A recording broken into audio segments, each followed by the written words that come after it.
តោះអញ្ចឹងមានយើងគឺ cardiovascular system យើង review ចំណុចសំខាន់មួយចំនួនដែលពួកយើងនឹងជួបវានៅពេលដែលយើងរៀនតទៅមុខទៀតដើម្បីកុំឲ្យភ្លេចព្រោះមេរៀនពួកយើងបន្ទាប់យើងនឹងរៀនតទៅជាមួយនឹងការថែទាំនៃជំងឺដែលមាន cardiovascular pathology អញ្ចឹងទី1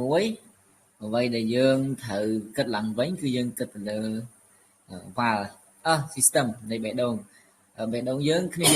បេះដូងគេហៅ closed system មិនបានគេហៅ closed system អាចឆ្លើយបានទេបានហៅ closed system closed system ភាសាអីគេប្រព័ន្ធខ្សែឈាមខុសពីប្រព័ន្ធខ្សែឈាមបេះដូងខុសពីប្រព័ន្ធលេខអាហារមិនទៅខុសគ្នាមិនមានអ្នកជួយឆ្លើយហ៎មកបេះដូងខុសពីប្រព័ន្ធលេខអាហារមិនប្រព័ន្ធលេខអាហារប្រហោងលើប្រហោងក្រោមតែបេះដូងអត់មានប្រហោងទេបេះដូងគឺជា closed system មានន័យថាវាខ្សែឈាមចេញពីរាងកាយចូលបេះដូងចេញពីបេះដូងទៅសួតចេញពីសួតមកបេះដូងខាងឆ្វេងវិញហើយទៅកាន់រាងកាយហើយមកកាន់បេះដូងវិញតែអញ្ចឹងវាទៅវិញទៅមកអញ្ចឹងវាជា closed system បេះដូងមានតួនាទីជាអ្នកច្បាច់ឈាមហើយខ្សែឈាមមានតួនាទីជាអ្នកនាំឈាមទៅកាន់ផ្នែកផ្សេងៗនៃរាងកាយហើយវានាំអីគេ cardiovascular system ហ្នឹងគឺវានាំអុកស៊ីសែនទៅកាន់នាំអុកស៊ីសែននិង nutrient និងសារធាតុចិញ្ចឹមទៅកាន់រាងកាយហើយនឹងវាដកយកកាបូនឌីអុកស៊ីតហើយនឹងកាកសំណល់ផ្សេងៗចេញពីរាងកាយត្រឡប់មកវិញអញ្ចឹងណាយើងអានឹងយើងដឹងហើយ function របស់វានាំអុកស៊ីសែននាំសារធាតុចិញ្ចឹមទៅនាំកាបូនឌីអុកស៊ីតហើយនឹងនាំកាកសំណល់ត្រឡប់មកវិញនឹងគឺជាតួនាទីរបស់ cardiovascular system បេះដូងមានតួនាទីជាអ្នកច្បាច់ឈាមហើយសរសៃឈាមមានតួនាទីជាអ្នកនាំឈាមទៅកាន់រាងកាយដើម្បីនាំយកសារធាតុចិញ្ចឹមទៅវិញទៅមកពេលយើងទៅមុខទៀតយើងនិយាយអំពីទីតាំងវាដូចជាអត់មានអីចាំបាច់ត្រូវនិយាយច្រើនទេទីតាំងវាស្ថិតនៅចន្លោះសួតទាំងសងខាងហើយអេប៉ិចរបស់វានៅខាងចុងនៅចន្លោះឆ្អឹងជំនីទី5នៅខាងឆ្វេងហើយបើយើងនិយាយពីគល់វាគឺចង្អុលទៅឆ្អឹងជំនីខាងឆ្វេងយើងនេះអញ្ចឹងអាគល់នៃអេប៉ិចរបស់បេះដូងនេះវាចង្អុលរុញទៅឆ្អឹងជំនីខាងឆ្វេងឆ្អឹងជំនីសន្ទុះឆ្អឹងអាងតកៀកខាងឆ្វេងហើយទំហំវាប៉ុន្មានក្តាប់ដៃទំហំគីឡូវាអត់ដល់1ផោនទេអញ្ចឹងតែប្រហែលនេះអញ្ចឹងណាអូខេ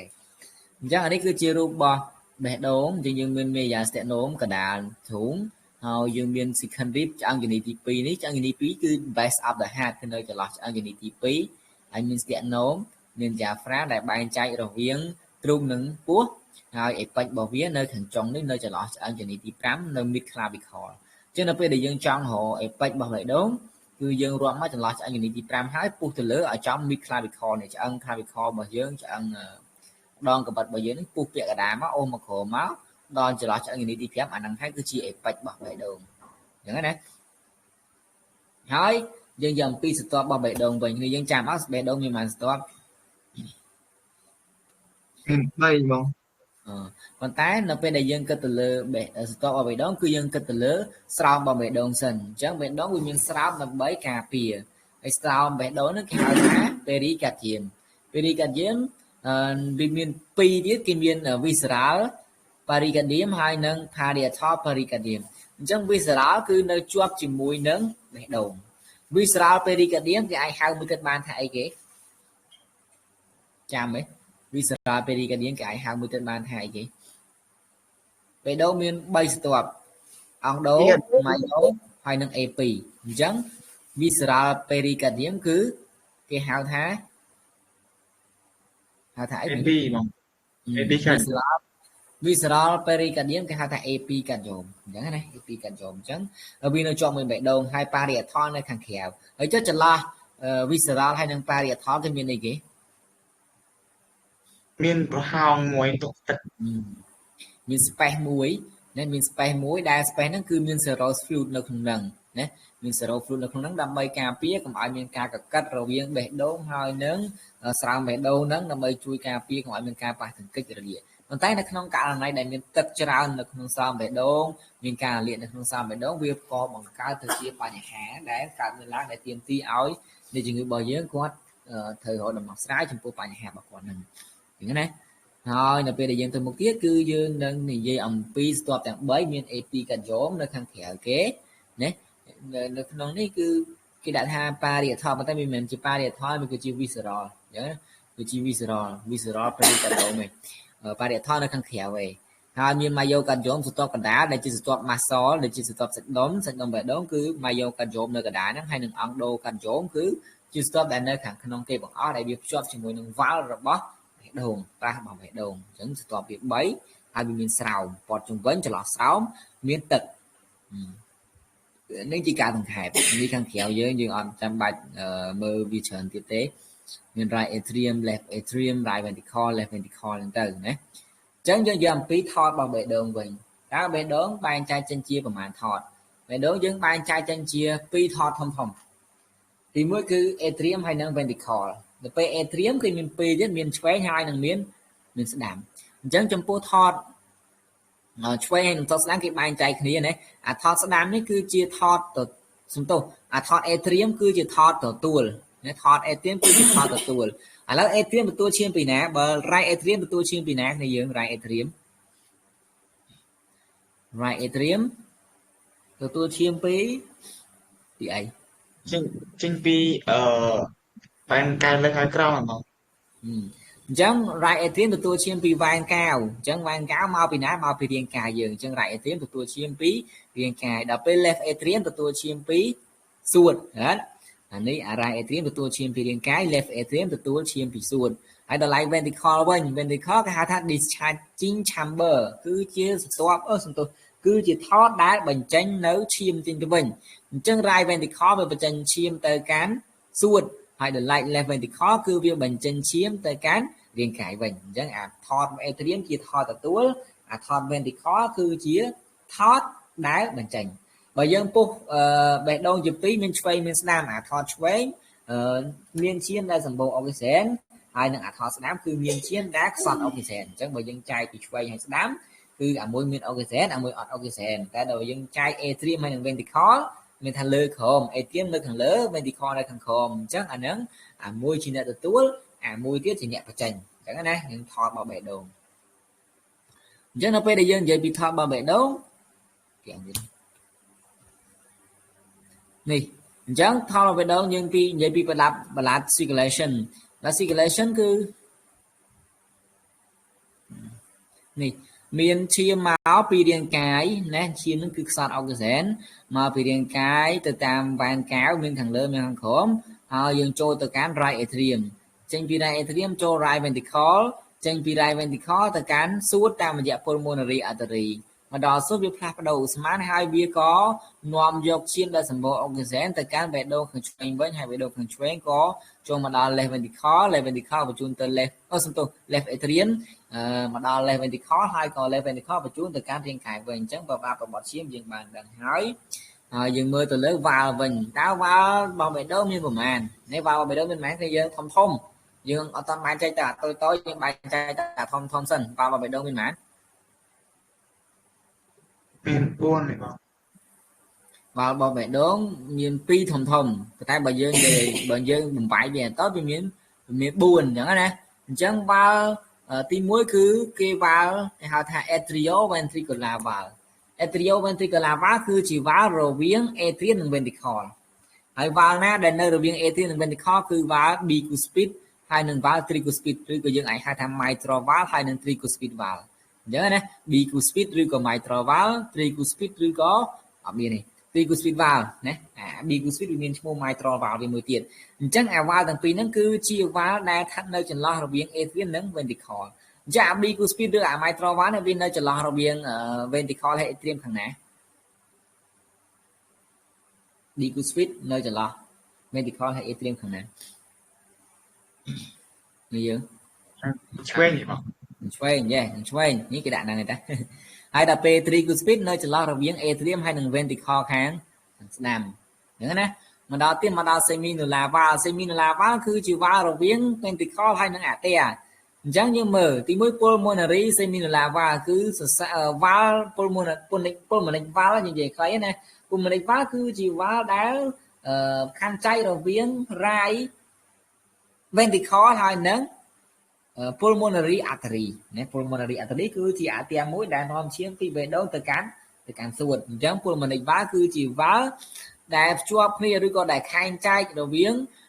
right atrium ហើយនឹង pulmonary artery ដែលឡែក aortic semilunar valve ឬក៏ aortic valve គឺជា valve ដែលស្ថិតនៅចន្លោះរវាង left ventricle ហើយនឹង AO អញ្ចឹងណាអញ្ចឹង pulmonic រវាង right ventricle ជាមួយនឹង pulmonary artery ហើយដល់ពេល aortic គឺរវាងleft ventricle ជាមួយនឹង aorta អញ្ចឹងណាចឹង valve វាយើងដឹងហើយយើងចេះអស់ហើយឥឡូវ valve បើកទៅពេលណា valve បើកនៅពេលណាបេះដូងបើកពេលណាគ្នាយើងនៅបេះដូងកន្ត្រាក់អីបងបេះដូងកន្ត្រាក់បេះដូងកន្ត្រាក់ខ្លះវាបាត់បេះដូងកន្ត្រាក់ខ្លះវាបើកអញ្ចឹងណាអញ្ចឹង valve វាបើកនៅពេលដែលត្រូវការឲ្យឈាមឆ្លងកាត់អញ្ចឹងណាអញ្ចឹងនៅពេលដែល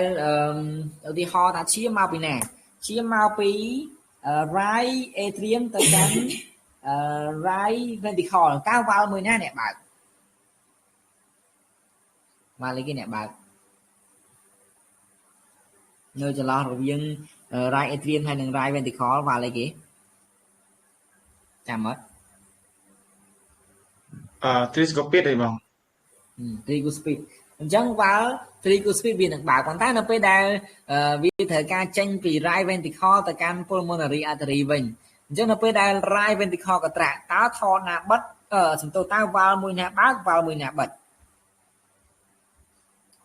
valve ដែលបើកគឺ valve អី pulmonic ឬក៏ tricuspid ពេលដែលឈាមចង់ចេញពី right ventricle pulmonic បងពេលដែល valve សំទោសពេលដែល right atrium វាកន្ត្រាក់អញ្ចឹង valve pulmonic valve វានឹងបើកដើម្បីរុញឈាមពី right atrium ទៅកាន់ right ventricle ទៅកាន់សួតហើយដែលឡែក valve tricuspid ដែលនៅចន្លោះរវាង សំទោសដែលនៅចន្លោះរវាង atrium ហើយនិង ventricle វានឹងបិទដើម្បីការពារកុំឲ្យឈាមនឹងវាជ្រាលពី right ventricle ទៅកាន់ right atrium វិញអញ្ចឹងណាអញ្ចឹងវាបើកនៅពេលដែលវាត្រូវការអនុញ្ញាតឲ្យឈាមហូរទៅប៉ុន្តែវាបិទឬដើម្បីការពារកុំឲ្យមានការហូរត្រឡប់ទៅវិញហើយបិទហើយនឹងបើកហ្នឹងគឺវាមានរបស់មួយដែលទាញវាគឺនេះ caudate tendinae អញ្ចឹងអាហ្នឹងវាជាសរសៃមួយដែលជួយចលនារបស់ប្រាស់បេះដូងហ្នឹងឲ្យបិទឲ្យបើកបាននេះ caudate tendinae នេះ caudate tendinae នេះអញ្ចឹងណាអញ្ចឹងនៅពេលដែលយើងនិយាយអំពី valve វានេះយើងមើល atrioventricular valve អញ្ចឹងនៅពេលដែលចរន្តឈាមមកពី right ventricle មកនេះឈាមចូល right ventricle សំទោស right atrium ហើយនឹង left atrium អញ្ចឹងចូលមកដល់នេះអញ្ចឹង valve ដែលត្រូវបើកគឺ valve អីគេ valve atrioventricular valve មាន tricuspid valve ហើយនឹងមាន mitral valve វានឹងបើកដើម្បីឲ្យឈាមហូរមកពី atrium ទៅកាន់ ventricle ទាំងសងខាងអញ្ចឹងណាហើយនៅពេលដែល valve នៅពេលដែលបេះដូងកត្រាក់វិញនៅពេលដែល left ventricle សំទោស ventricle ទាំងសងខាងកត្រាក់អញ្ចឹង valve ដែលបើកគឺ valve pulmonic ហើយនឹង valve aortic អញ្ចឹងនៅពេលដែលវាបើកទៅឈាមនឹងហូរត្រឡប់ទៅនឹងហូរទៅកាន់រាងកាយហើយនឹងទៅកាន់សួតប៉ុន្តែ valve semilunar valve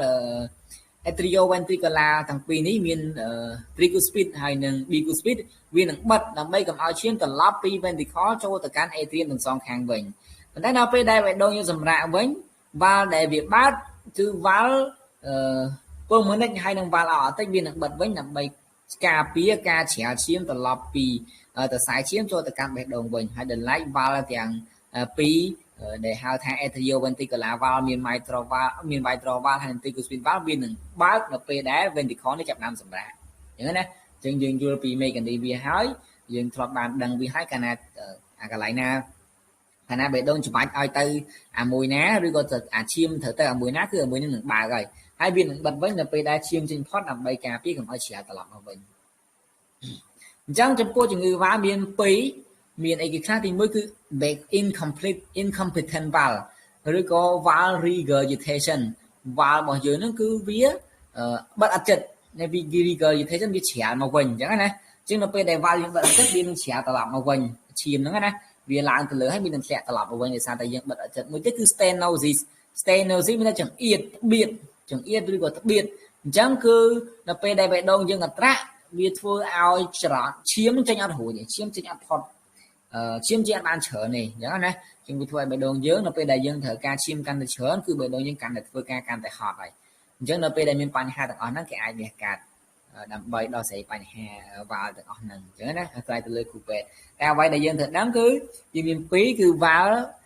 មានបញ្ហា2គឺទី1 valve incompetent ឬក៏ regurgitation valve ដែល valve ហ្នឹងវាបិទអត់ចិត្តទេហើយនៅពេលដែលមានការកន្ត្រាក់មានការសម្រាកគឺវាបិទអត់ចិត្តវាធ្វើឲ្យឈាមហូរត្រឡប់ជ្រាលទៅកន្លែងចាស់កន្លែងដើមវិញហើយដែល like stenosis គឺវាចង្អៀតវាត្បៀតអញ្ចឹងដល់ពេលដែលចរន្តឈាមបាញ់ទៅពេលដែលចម្បាច់ឈាមទៅឈាមវាចេញអត់អស់ទេអញ្ចឹងណាអញ្ចឹងអានេះគឺជាបញ្ហា2របស់ valve យើងមើលទៅលើសរសៃឈាមមានសរសៃឈាមធំមាន aorta ដែលចេញពី left ventricle មានសរសៃឈាម pulmonary ដែលចេញពី left right ventricle មានវ៉ែនកាវដែលចូលទៅកាន់ right atrium ហើយនិង pulmonary vein ដែលចូលទៅកាន់ left atrium អញ្ចឹងនឹងសរសៃឈាមចេញចូលបេះដូងធំទាំង4ណាឈ្មោះវា4ប៉ុន្តែវាមិនមែនមានតែ4ទេណា pulmonary artery មានតែឆ្វេងមានតែស្ដាំ pulmonary vein មានតែឆ្វេងមានស្ដាំ vena cava មានលើមានក្រោមហ្នឹងទៅអញ្ចឹងណា blood circulation អញ្ចឹងបេះដូងគឺទទួលឈាមពេលណាក្នុងយើងបេះដូងទទួលឈាមពេលណាពេលដែលបេះដូងសម្រាកឬក៏បេះដូងអត្រាក់ដងទទួលឈាមពេលណាពេលដែលសម្រាកឬក៏កន្ត្រាក់បាទបេះដូងពេលគឺទទួលឈាមនៅពេលដែលបេះដូងសម្រាកណាអញ្ចឹងនៅពេលដែលបេះដូងសម្រាកវាចូលទៅកន្លែង coronary artery អញ្ចឹងចូលដល់ coronary artery វាលោទៅលើនៅពេលដែលវាចេញមកកាន់កន្លែងណានេះជាមួយយើងត្រឡប់ទៅរូបវិញដើម្បីឲ្យយើងយល់ងាយស្រួលយល់នេះមកដល់កន្លែងនេះអញ្ចឹងនេះសរសៃឈាមបេះដូងសរសៃឈាម coronary artery នៅគល់អាអកនេះអញ្ចឹងនៅពេលដែលបេះដូងយើងច្របាច់ទៅវាឡើងទៅផុតហើយឈាមហើយដល់ពេលដែលវាធ្លាក់មកវិញវ៉ាល់វានឹងបិទចឹងនៅពេលដែលវ៉ាល់បាត់មានសរសៃឈាម coronary artery ដែលនៅគល់នេះវានឹងជ្រាបឈាមចូល coronary artery ហើយវានឹងនាំទៅកាន់រាងកាយនាំទៅកាន់បេះដូងដើម្បីចិញ្ចឹមរាងកាយរបស់វាចិញ្ចឹមបេះដូងអញ្ចឹងណាអញ្ចឹងវាទទួលឈាមនៅពេលដែលបេះដូងសម្រាកអញ្ចឹងយើង secretory system មាន coronary artery មានកាត់ចាក់វ៉ែននេះសរសៃឈាមនាំទៅចិញ្ចឹមបេះដូងនេះនាំត្រឡប់មកវិញអញ្ចឹងណាហើយចំពោះបេះដូងខ្លួនឯងវាមិនទទួលឈាមនៅអាចរន្តបេះដូងវាមិនមានតួនាទីឈាមតែចូលបេះដូងមានតែឆ្វេងមានតែស្ដាំមានតែលើមានតែក្រោយវាមិនមែនយកឈាមហ្នឹងទៅចិញ្ចឹមទេតែអាឈាមបេះដូងពេលហ្នឹងគឺវាដើរតួនាទីជាអ្នកចម្បាច់វាដើរតួនាទីជាអ្នកផលិតអញ្ចឹងណាដូចយើងម៉ាស៊ីនផលិតអីមួយអញ្ចឹងណាអញ្ចឹងដើម្បីផលិតបានតតែម៉ាស៊ីនហ្នឹងមានសាំងដែរអញ្ចឹងអាសាំងហ្នឹងគឺវាទៅចាក់ផ្សេងវាផលិតផ្សេងអញ្ចឹងណាអញ្ចឹងអានឹងវាតកតងជាមួយនឹងបេះដូងយើងដឹងហើយបញ្ហា2ដែលតកតងជាមួយនឹង heart rate heartbeat ទី1គឺ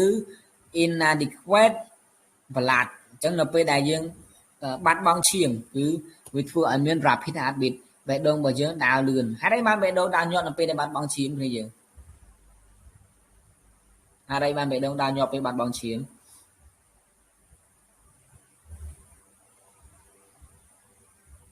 ហេតុអីបានបេះដូងដើរញាត់នៅពេលដែលបាត់បង់ឈាមព្រោះវាត្រូវការច្បាច់ខ្លាំងដើម្បីទៅចិញ្ចឹមរាងកាយព្រោះវាត្រូវការច្បាច់ឲ្យបានច្រើនច្បាច់ឲ្យច្រើនច្បាច់ឲ្យលឿនច្បាច់ឲ្យខ្លាំងដើម្បីឲ្យមានឈាមទៅកាន់រាងកាយហ្នឹងហើយអញ្ចឹងបានវាត្រូវការមួយទៀតគឺ angina pectoris angina pectoris ក៏ធ្វើឲ្យមាន heartbeat ឡើងលឿនដែរគឺនៅពេលដែលមានការស្ទះសរសៃឈាមនៅបេះដូងស្ទះសរសៃឈាមនៅបេះដូងវាធ្វើឲ្យអ្នកជំងឺឈឺទ្រូងហ្នឹងហៅថា angina pectoris ហើយអញ្ចឹងពេលហ្នឹងគឺមិនពេលហ្នឹងគឺសរសៃឈាមយើងគឺសរសៃឈាមយើងរបស់បេះដូងហ្នឹងគឺត្រូវបានរាំងស្ទះអញ្ចឹងកាលណាសរសៃឈាមបេះដូងត្រូវបានរាំងស្ទះបេះដូងហ្នឹងមិនអាចទទួលឈាមមកចិញ្ចឹមខ្លួនវាបានទេអញ្ចឹងកាលណាវាអាចទទួលឈាមមកចិញ្ចឹមខ្លួនវាបានវាត្រូវខំប្រឹងហើយតើវាត្រូវធ្វើម៉េចដើម្បីឲ្យមានឈាមទៅអញ្ចឹងវាខំប្រឹងលោតខំប្រឹងចំបាច់ដើម្បីឲ្យវាទទួលបានឈាមគ្រប់គ្រាន់ឡើងវិញអញ្ចឹងណាអញ្ចឹងអាហ្នឹងក៏យើងត្រូវដឹងដែរតោះយើងយ៉ាងពី conducting system ម្ដង conducting system គឺសំដៅទៅលើអីគេចរន្តអគ្គិសនីនៅក្នុងបេះដូងអញ្ចឹងចរន្តអគ្គិសនីនៅក្នុងបេះដូងគ្នាយើងអាចរៀបរាប់បានអត់ថាមានអីគេខ្លះពីលើមកមានអីខ្លះ Như ghé cái này dân trang ký sinh không biết đâu người bom mơ. មាន SN node AV node ទៅ SN node AV node bundle of his bundle branch hai nâng Pukin chế fiber nè chẳng hết chẳng anh đang cái hai tại intrinsic conducting system chẳng vì tại tôn cho mỗi là conducting system nơi nóng bể đầu dương nên là không bể đầu dương ta chẳng những mơ mình ấy là thì mới cứ SN node nó cứ có hai ta sino-adrian node sino-adrian node cứ chia peacemaker ấy cái peacemaker nhà bằng cao xong được rừng mấy peacemaker cứ vậy peacemaker cứ ấy peacemaker cứ ấy peacemaker cứ vậy cái natural peacemaker nè anh nó cứ bia chia nét đèn nuông chả rắn đập hông kê nhớ nè chẳng mẹ đông những đào lươn đào chứ cứ là sai từ lời peacemaker rồi cả SN node này chẳng nó p đài mẹ đông những đào dịch p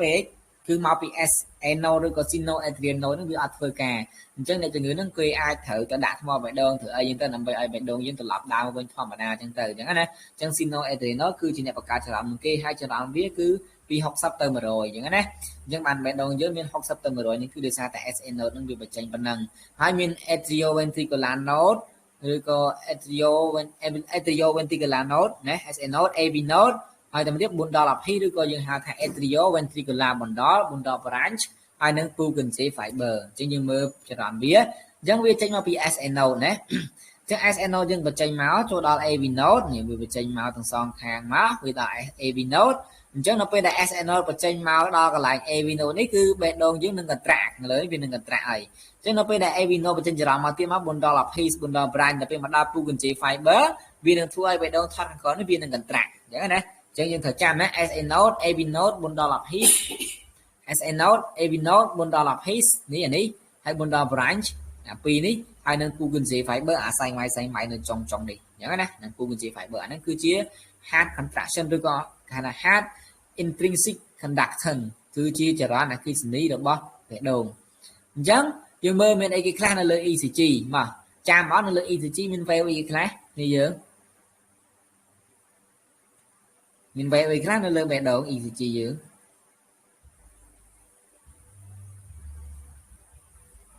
mình ấy cái class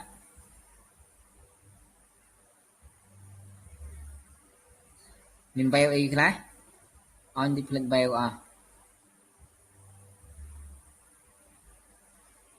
miền bell ấy khác nè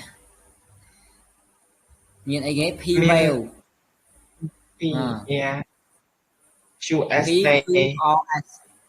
PQRS nè chấm cứ p bell nè p bell QRS hai nâng p bell và nâng cứ chia cho đó là khi xử lý đã cứ chia cho cái gì cứ chia thì hao tha electrocardiogram cứ np đài bé đông vào dương đốt dương bậc cát ban tơ chia ai ghế dương bậc cát ban tơ chia cho đó cầm nút tang thằng ông này nè mình phi veo chủ s hai nâng chi veo này nhá cho như mờ đi anh ta tới phi veo cứ ca lang là sai kia cần tra nè mấy phi veo ca lang là sai kia cần tra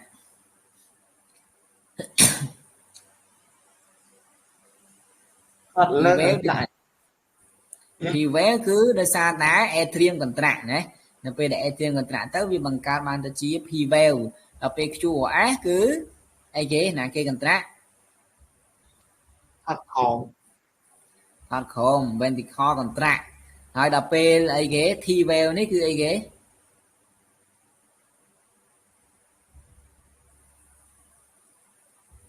thì veo ai ghế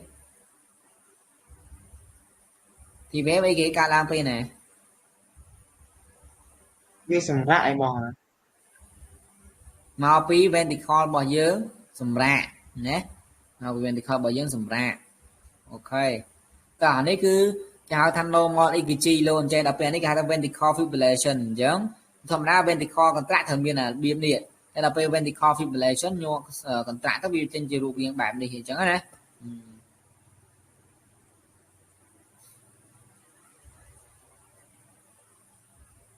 តាអញ្ចឹង pathophysiology នៃ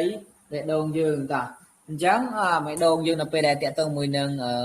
conduction system ណាកាលណា damage ទៅលើ AV node គឺវាធ្វើឲ្យ ventricle បាត់បង់ការ control អញ្ចឹងវាធ្វើឲ្យ slow heart rate អញ្ចឹងនៅពេលដែល heart rate យឺតទៅវាអាចទៅជា fibrillation អញ្ចឹង fibrillation ហ្នឹង fibrillation គេថារំញ័រអ្នកមើលក្រោម fibrillation រំញ័រអញ្ចឹងរំញ័រយើងមាន2យើងមានរំញ័របេះដូងខាងលើហើយនិងរំញ័របេះដូងខាងក្រោមរំញ័របេះដូងខាងលើគេហៅថា atrial fibrillation atrial គឺថតលើ fibrillation រំញ័រថតបេះដូងខាងលើអញ្ចឹងអ្នកថតបេះដូងខាងលើវាចំបាយកធាក់តិចតិចអញ្ចឹងណាដូចយើងដៃយើងញ័រហើយយើងប៉ះអីកធាក់តិចតិចអញ្ចឹងណាវាអត់ចំបាច់1 2 3 4ទេវាកធាក់តិចកឆឹកតិចតិចអញ្ចឹងណាអញ្ចឹងគេហៅថា fibrillation អញ្ចឹងនៅពេលដែលមាន fibrillation ធ្វើឲ្យឈាមនឹងចេញពីបេះដូងអត់បានច្រើនទេណាអញ្ចឹងវាធ្វើឲ្យបាត់បង់ឈាមទៅកាន់រាងកាយក៏កាន់តែច្រើនដែរដល់ពេល tachycardia គឺសំដៅទៅលើបេះដូងយើងលូតញាប់ណាបេះដូងយើងលូតញាប់លើសពី100ហើយដល់ពេល bradycardia គឺបេះដូងយើងលូតតិចជាង60ដងក្នុង1នាទីឃើញទេណាដល់ពេលយើងនិយាយអំពី conduction កញ្ចក់ cycle វិញណាអញ្ចឹងយើងដឹងហើយថាថតលើហើយនឹងថតក្រោមបេះដូងអញ្ចឹងនៅពេលដែលថតលើសម្រាប់ថតក្រោមកន្ត្រាក់ហើយនៅពេលដែលថតក្រោមកន្ត្រាក់គឺថតក្រោមសម្រាប់អញ្ចឹងនៅពេលដែលបេះដូងរបស់យើងចាប់ផ្ដើមកន្ត្រាក់គេហៅថាអីគេបេះដូងកន្ត្រាក់គេហៅអី systole ដល់ពេលបេះដូងយើងចាប់ផ្ដើមសម្រាកវិញគេហៅថា diastole ណា diastole អូខេអញ្ចឹងបេះដូងសម្រាកគេហៅថា diastole បេះដូងកន្ត្រាក់គេហៅថា systole ណាអូខេតោះអញ្ចឹងយើងមើលនេះបងទៅថាពួកយើងដឹងអស់ហើយនេះអត់ចាំបាច់នេះទេហើយឥឡូវរៀបរាប់តិចមើលមានណាគេរៀបរាប់តិចអត់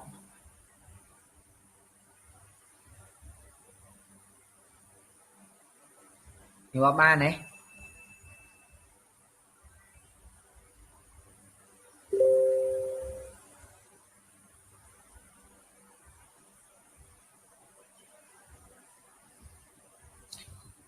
ណាឆឹងមើលឲ្យមកបាយលើ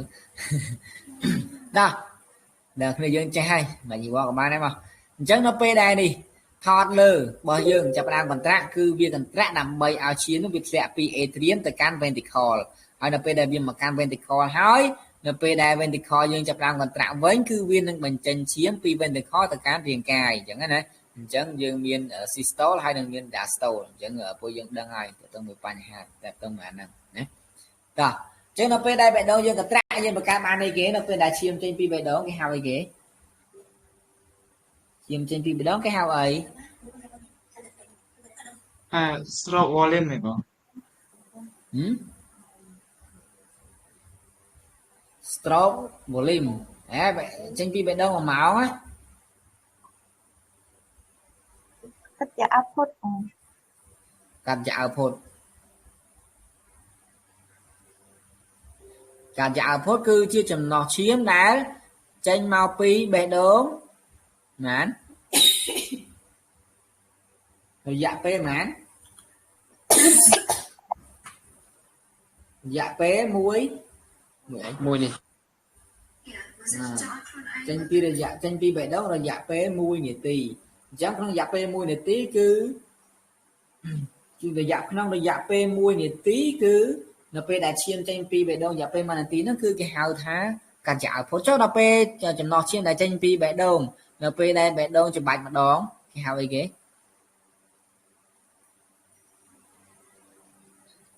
stroke volume មកអូខេ stroke volume អញ្ចឹងដើម្បីរកការចាក់ output គេធ្វើអីគេកូនអីគេ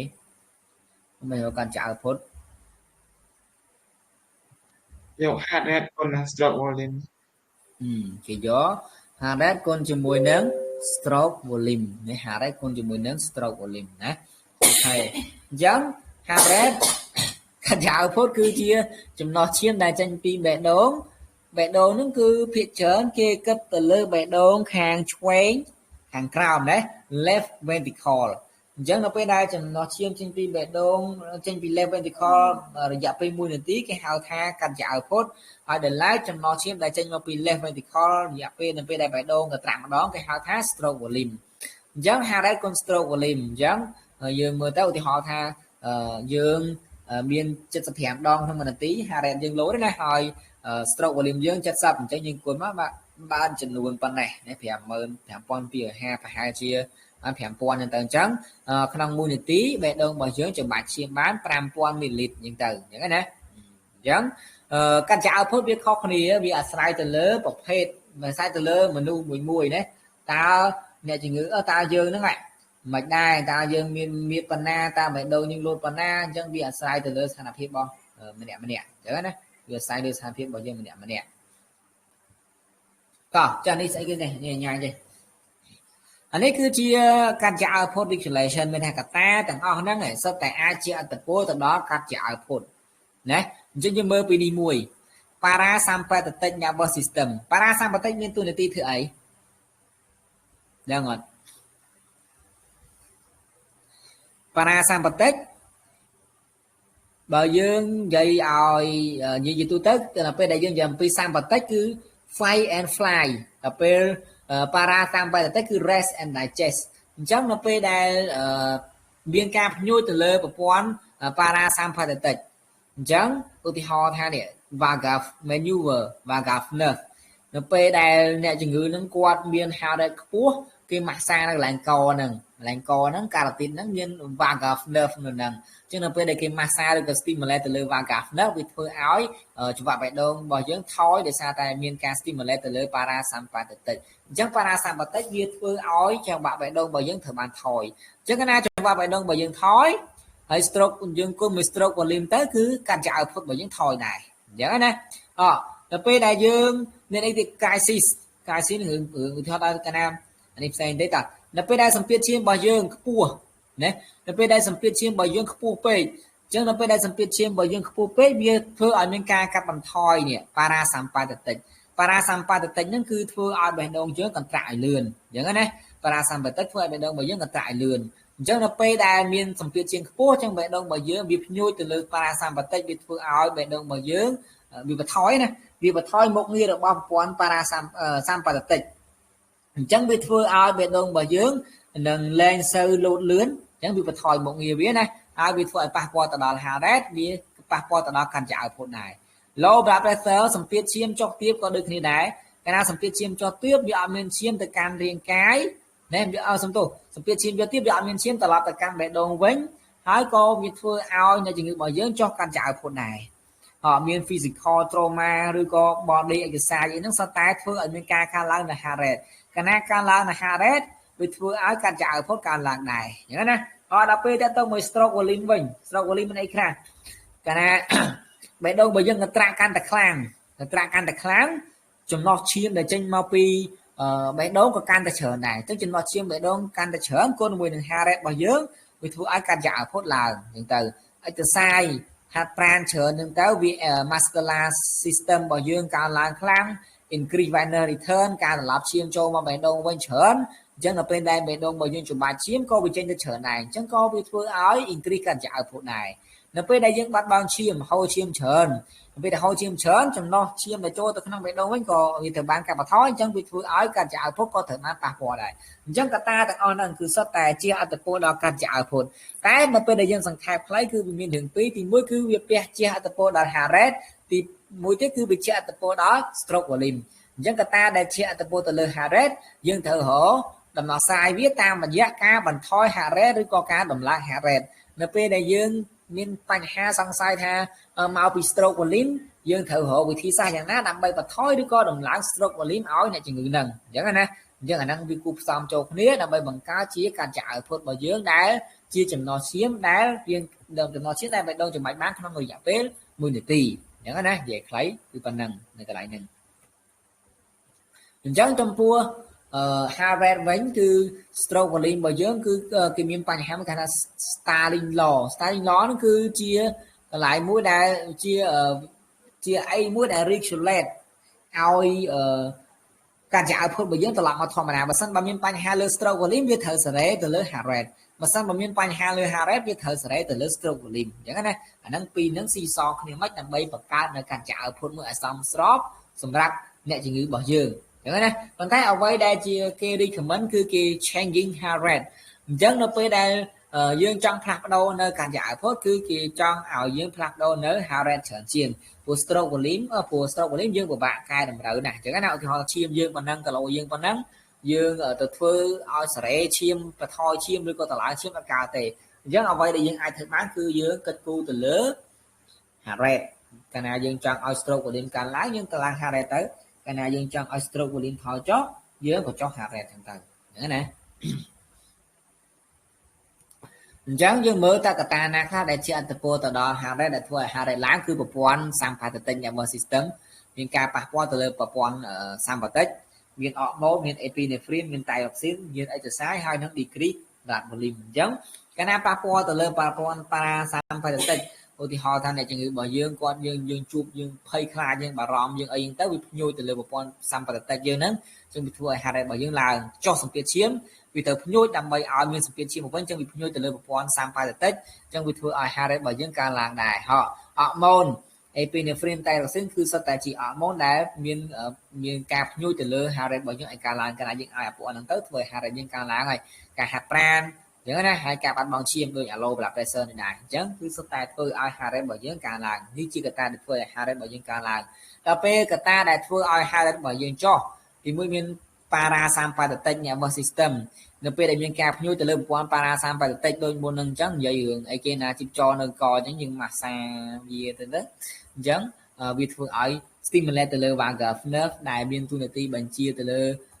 mình chia từ biên tu nati regulate từ lơ heart rate đó nè nhưng vì thường decrease heart rate thì mũi tiết anh biên cái high blood pressure sọc kia chiêm dương lăng phô phê vì thời và thôi heart rate đây là bay cầm oi lăng bọc lăng phê can trả phốt chởn phê chẳng nè rồi có sọc kia chiêm dương chởn phê chẳng ngờ là phê đại dương miền China lương sủng việt chiêm bây giờ nhưng giá từ lương sủng việt chiêm trở riêng là bè là liên biệt sơ cảm miền này cái nào sủng việt chiêm nhưng đang khố nhưng thở thoi hà ra này bây giờ mọi căn giả phốt nhưng cả là decrease Weiner return đi kia đấy nhưng cái nào Weiner return dương on o tế hai dương trở lại người hà ra tại khố chẳng vì thưa ai ông nên căn giả phốt thì nhớ này ai miền heart failure chỉ đá để ai thưa ai chạy từ phố từ đó decrease hà ra mình tha cái đông bao dương anh mình là tập hiệp của được nông ca cho bà chiêm từ cam riêng cài tê chẳng hạn đấy nhưng sầm đọc sầm ruột như từ tam nè chẳng quanh hai dương miền này đại chỉ congestive heart failure cứ sai bể đông pi cầm nào chẳng cứ bể đông bao dương mình ác cho bà chiêm từ cam riêng cài ban của anh tê chẳng nó bây giờ miền ca cho bà chiêm tên trong bể đông ở ban quan như tới dương được ai miền cầm nọ chiêm được không xài chiêm dương miền high blood pressure dương miền infection từ lừa sạch đông bể đông không khai sạch đông bể đông nhớ này chân nó bây giờ dương so ba điền hái cana miền ban nhà han nơi thon bể đông kháng chuế biết vừa ấy bạc qua tờ lại cái của dương nó bây giờ miền ca bạc qua từ lừa thon bể đông kháng chuế như cái chuế ca ấy cái chuế thưa miền ban nhà ấy cái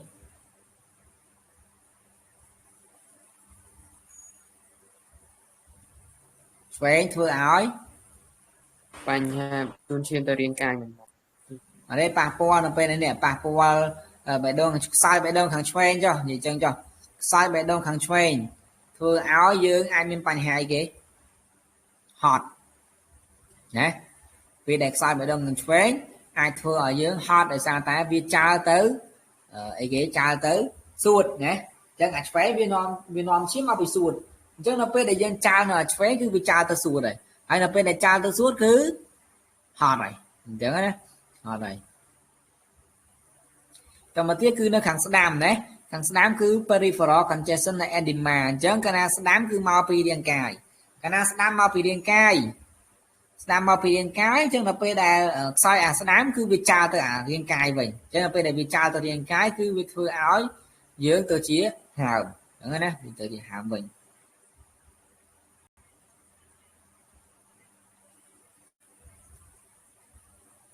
hay blood pressure dưới những đơn hỏi miền artery non chiêm thế nè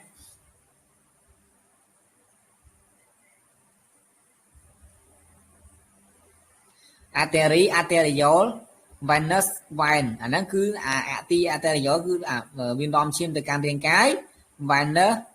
ហើយនឹង vein គឺនាំឈាមត្រឡប់មកវិញ capillary គឺនៅកន្លែងណាគ្នាយើង capillary នៅណា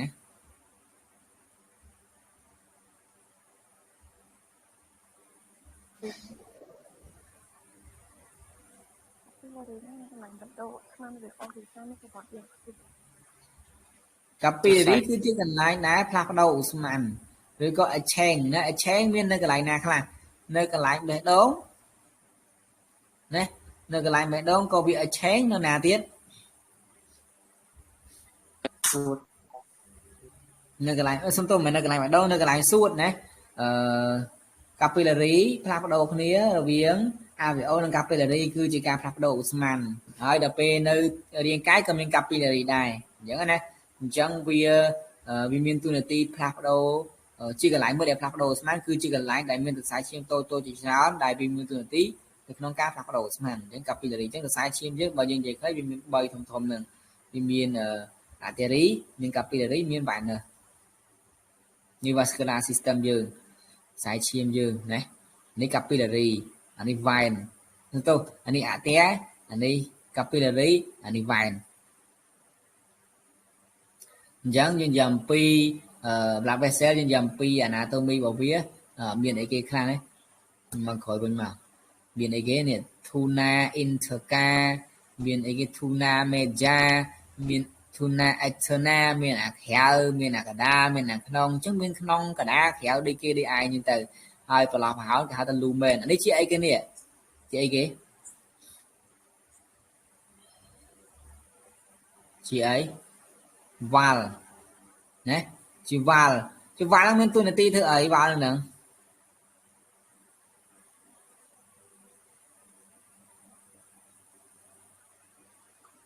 valve ហ្នឹងមានតួនាទីធ្វើអី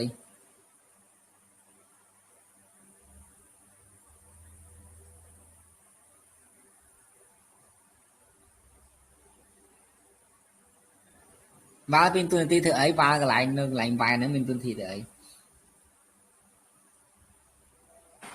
ការឈាមហូតក្រោយវិញ valve ហ្នឹងវាជាកន្លែងមួយដែលកន្ត្រាក់ដែលជួយរុញឈាមត្រឡប់មកវិញដល់ពេលដែលយើងនិយាយអំពីអាទែគឺមានបេះដូងជាអ្នកកន្ត្រាក់បេះដូងច្បាច់មករុញឈាមមកកាន់អាទែហ្នឹងអញ្ចឹងណាតែដល់ពេលវ៉ែនវាអត់មានណាគេជួយកន្ត្រាក់វាទេនេះវាអត់មានណាគេជួយកន្ត្រាក់វាទេគឺវាមានវ៉ាល់នេះវាជួយរុញនេះហើយនឹងចលនារបស់យើងកាលណាយើងធ្វើចលនាច្រើនយើងជួយរុញចរន្តឈាមមកកាន់បេះដូងវិញហើយវាបូកផ្សំជាមួយនឹងវ៉ាល់នេះវាជួយនៅក្នុងការវាជួយនៅក្នុងការកន្ត្រាក់ដែរណាវាជួយនៅក្នុងការរុញឈាមត្រឡប់មកបេះដូងវិញដែរហើយបូកផ្សំជាមួយនឹងបេះដូងនៅពេលដែលបេះដូងសម្រាកគឺវាបូកផ្សំចូលគ្នាចឹងអា3ហ្នឹងអញ្ចឹងចំពោះវ៉ែនចំពោះការនាំឈាមត្រឡប់ពីរាងកាយចូលទៅក្នុងបេះដូងវិញវាមានរឿងជួយគ្នាបន្តិចម្នាក់ណាបេះដូងថយទៅបេះដូងសម្រាកទៅហើយវ៉ាល់វាមានប្រើវាដើម្បីជួយកន្ត្រាក់ជួយរុញហើយយើងធ្វើចលនាដើម្បីជួយរុញជួយធ្វើឲ្យចរន្តឈាមត្រឡប់ទៅវិញអញ្ចឹងណាអញ្ចឹងបានជានៅពេលដែលអ្នកជំងឺគាត់មានបញ្ហាអីមួយគេចាប់ឲ្យគាត់ធ្វើចលនាដើម្បីជួយឲ្យ venous return ហ្នឹងវាត្រឡប់ទៅវិញបានល្អកាលណា venous return ត្រឡប់ទៅវិញអត់បានល្អវាអាចធ្វើឲ្យអ្នកជំងឺហ្នឹងគាត់អីគេគាត់ស្ទះសរសៃឈាមនៅអាទែឬក៏នៅ vein អញ្ចឹងណា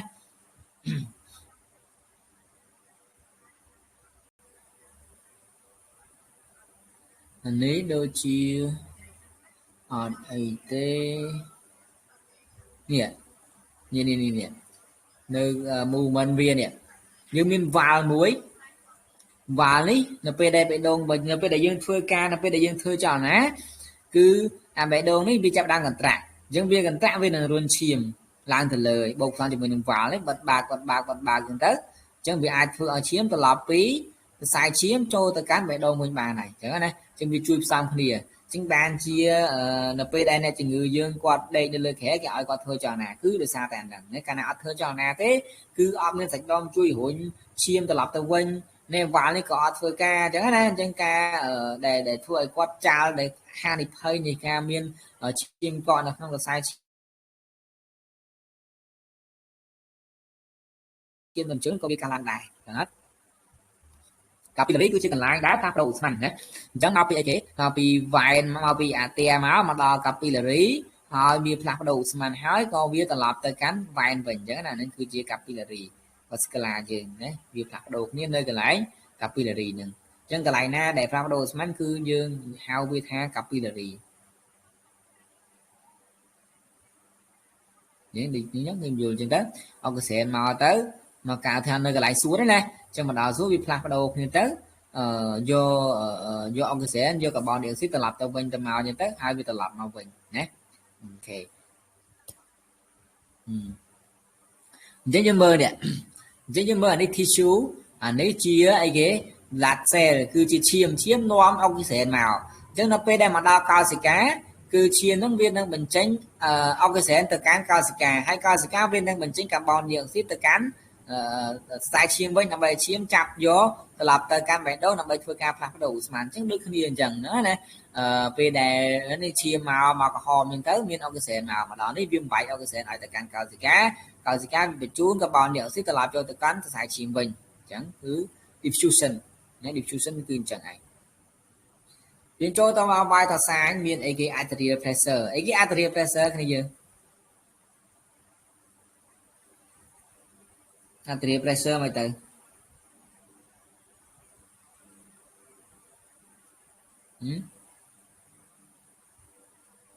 arterial pressure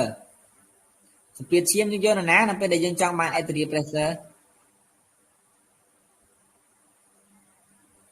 នៅអត់ទេនៅអាតែធ្វើម៉េចដើម្បីយកនៅអាតែបាននៅ arterial pressure បានវាចាក់ចូលទៅក្នុងសរសៃវ៉ែនសំទោសសរសៃអាតែវាចាក់អីមួយមកចូលទៅក្នុងសរសៃអាតែណាដើម្បីវាស់សម្ពាធនៅក្នុងនឹងហើយដល់ពេល blood pressure យើងវាស់សម្ពាធឈាមនៅក្រៅធម្មតាយើងហ្នឹងប្រើ pressure យើងធម្មតាទៅអញ្ចឹងដល់ពេលយើងចង់ arterial pulse ក៏យើងចាក់ចូលទៅក្នុងអាតែដើម្បីឲ្យវាវាស់មានអីវាស់គេមានឧបករណ៍គេណាហើយដល់ពេល respiratory rate ច្បាស់ដង្ហើម body temperature ណាគឺយើងទូទៅយើងដឹងហើយ pulse គឺលើហើយ pulse គឺវាកើតឡើងនៅដែលកន្លែងណាដែលវាមាន valve កន្លែងណាដែលមាន valve មាន valve អញ្ចឹងនៅពេលដែលនេះពេលដែលមានកន្លែងប្រើបកអាតែមួយហ្នឹងគឺវាធ្វើឲ្យមានលឺសូសលេងជីបចរនៅពេលដែលយើងស្ទាបទៅមានអីគេណា temporal មាន facial carotid brachial radial femoral popliteal posterior tibia dorsalis pedis ហ្នឹងគឺជាកន្លែងដែលយើងអាចយកជីបចរបានហើយដល់ពេល blood pressure យើងដឹងហើយថាមាន systolic មាន diastolic systolic គឺនៅពេលដែលបេះដូងយើងកន្ត្រាក់ហើយដល់ពេល diastolic គឺនៅពេលដែល ventricle បេះដូងយើងសម្រាកវិញអញ្ចឹងគឺវាមាន systolic ហើយនិង diastolic pressure អញ្ចឹងនេះគេវាស់ឈាម arterial blood pressure ចំពោះការវាស់ឈាមវាស់សម្ពាធឈាមនេះគឺយើងយកជាទូទៅយើងយក blood pressure ជាទូទៅដល់ពេល arterial blood pressure នេះបើយើងចង់ឲ្យជាក់លាក់គឺគេចោះចូលទៅក្នុងខ្សែអាតែមួយអញ្ចឹងណាអញ្ចឹងហើយយើងអាចវាស់ឈាមទៅតាមខ្សែអាតែលើនៅពេលដែលយើងចុះទៅគឺមាន sensor គេភ្ជាប់ជាមួយនឹងម៉ាស៊ីនហើយគេភ្ជាប់មកហើយគេបញ្ជូនទៅម៉ាស៊ីនទៅវានឹងលោតតម្លៃលើម៉ាស៊ីនមួយទៀតគេ venous pressure គេចាក់ចូលខ្សែវ៉ែនក៏បានដែរអញ្ចឹងមានចាក់ចូលខ្សែអាតែមានចាក់ចូលខ្សែវ៉ែនមានវាស់នៅខាងក្រៅអញ្ចឹងគឺជាការវាស់សម្ពាធឈាមអានេះយើងហូសេរីអានេះ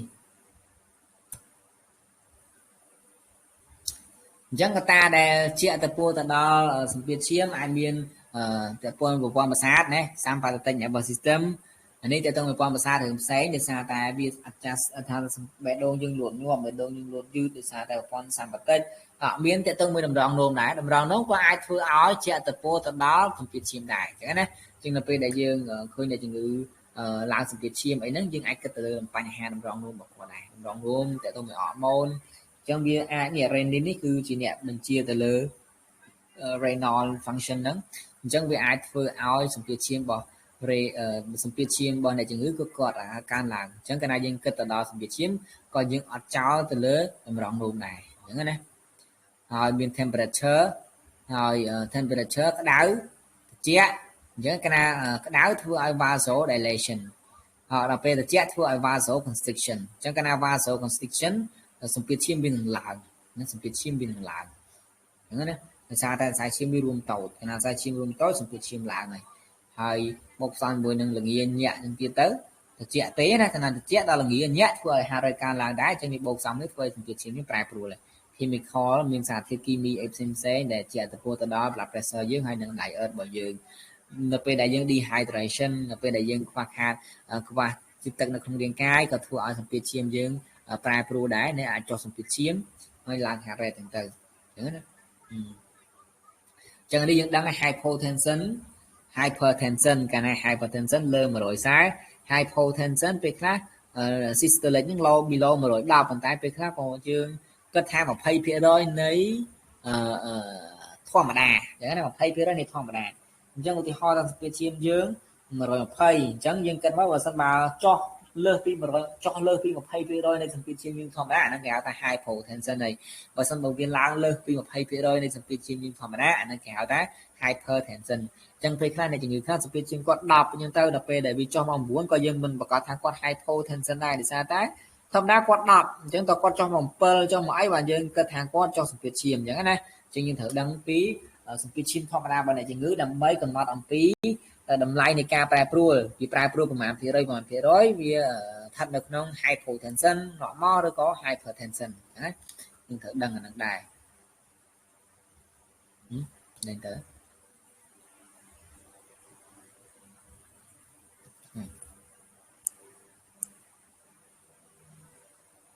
ដំណឹងបាត់អូអត់មាន thank you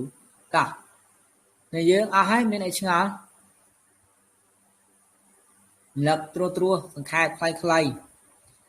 តាំងពីណាពីណីរៀន2ឆ្នាំហើយចាំឡើងវិញបានខ្លះហើយ